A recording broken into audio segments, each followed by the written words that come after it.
चंदा ऐसन मोहा मागे बेटी काहे कैले तू मलिन। बाबा गोदी बैसल गे बेटी दादी करै छौ करोड़। मागे की हो तो बाबू की करे छै? हम एगो मुस्मात औरत छी। हमर जे बियाह दान करवाई ककरो साथे गांव समाज के लोग की कहतौ तोरा सबके? गांव समाज के लोग के फिकर तू छोड़ बेटी। जब रास्ता में बारिश आवे छे तो आदमी केकरो घर में घुस के अपना सर के बचवे छे, यानी छाया के सहारा लोग ले छे। आ तोहर जिंदगी जे अकेला छो तू कितने दिन अकेलापन काटबी? जब आदमी के अकेलापन के महसूस होय छे तो आदमी केकरो सहारा लेके जिए छे।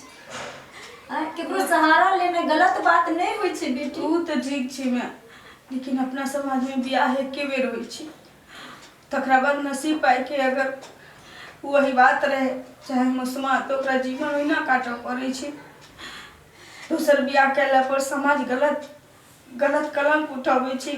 बहुत एहन बात होय छी जे सह पड़े छी आदमी के।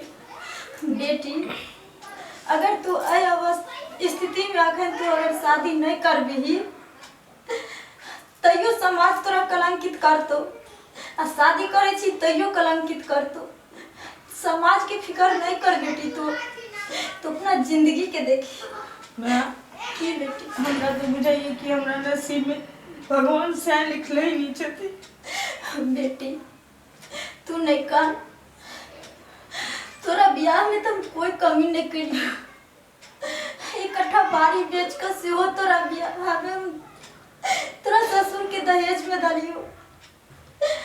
माछ भात के भोज करिए, मुर्गा के सेहो भोज खिलिए बरियाती के। अब तो चेंगा माछ के सेहो चटनी बनबेने रहिए। बेटी अब तोहर भाग में दुल्हा नहीं रहो तो इनमें तो हमार कोई गलती नहीं। हम थोड़ी जाने चलिए जे बैंक करेज पर छरप जेते और नेमनमा के हवाई लेते और वही बिक्स नेमनमा दुनिया से चल जेते गे।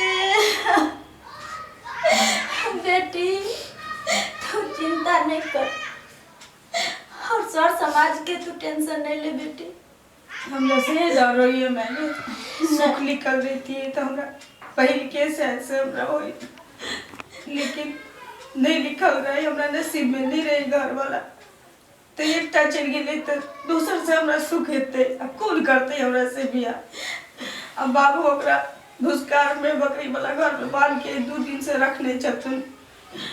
कहीं ककरो बेटा छी ककरो भाई छी, वो हमरा जैसन मुस्मात के ओकरा गला में फांसी लगबै छै तो सब। बेटी ओतबे नहीं बाबू ओकरा 2 दिन से खानो नहीं दे छथिन भर पे नीक जका आ मारे छथिन 7 गधा के मार। तो ही का जबरदस्ती हमरा मुस्मात के बियाह तो ओकरा से करा देबे तो सब। लेकिन हम ओकरा घर जे जाए भ सकै छी कि जेना बाबू ओकरा मारे छथिन हमरो मारत बांध के की करब? हमरा जिंदगी में कहियो सुख आयत कहना तो। बेटी तू टेंशन तू नहीं ले। तो अपना बाबू के तू नहीं चिन लिए ना अभी तक। 10 गांव के कहबै का छथिन तोहर बाबूजी। एक बेर नहीं हमर बाबू आयल छलखिन उनकरा मारे ले। उनकरा बंदूके के देख के हमर बाबू दुम दबा के भाग गेलखिन। अगे बेटी एगो अंगना में बिलाई जे घूमे ले आवे छे तेकरो सोचे पड़े छे जे ओकरा घर में घुसिए कि नहीं घुसिए। तोरा बाबू के डरे उ तोरा कुछो नहीं कह सकै छो। बियाह शादी तू तो अपना बाबूजी पर छोड़ दे। केना करे थी केकरा से करे थी? मैं हम तो सोचे छी कि जे हमरा नसीब में रहे से भेले। हम अकेला आईना अपन जिंदगी हम बिता लेती। नहीं बाबू हमरा चलते दोसर के गला में चक्कू किया लगबै छै तो बाबू? के बुर्बक भाग लिखे छथिन विधाता, लेकिन कर्म करना इंसान कभी नहीं छोड़े छे। आ जे अपने आप से दुनिया में हिम्मत हार जाए छे वो दुनिया से हार जाए छे। तू अभी किया हिम्मत हार गई और हम ने चाहे छी जे हमरा दुनू प्राणी के जीविते हमर बेटी हमरा द्वार पर पड़ल रहे। ऐसा समाज रंग बिरंग के हमरा बेटी के बारे में ताना मारा। काल के दिन हम दोनों प्राणी मर जा, न जाने हमर बेटा पुत्र तोरा की तकलीफ दतो, की कहतो नहीं कहतो भला बुरा।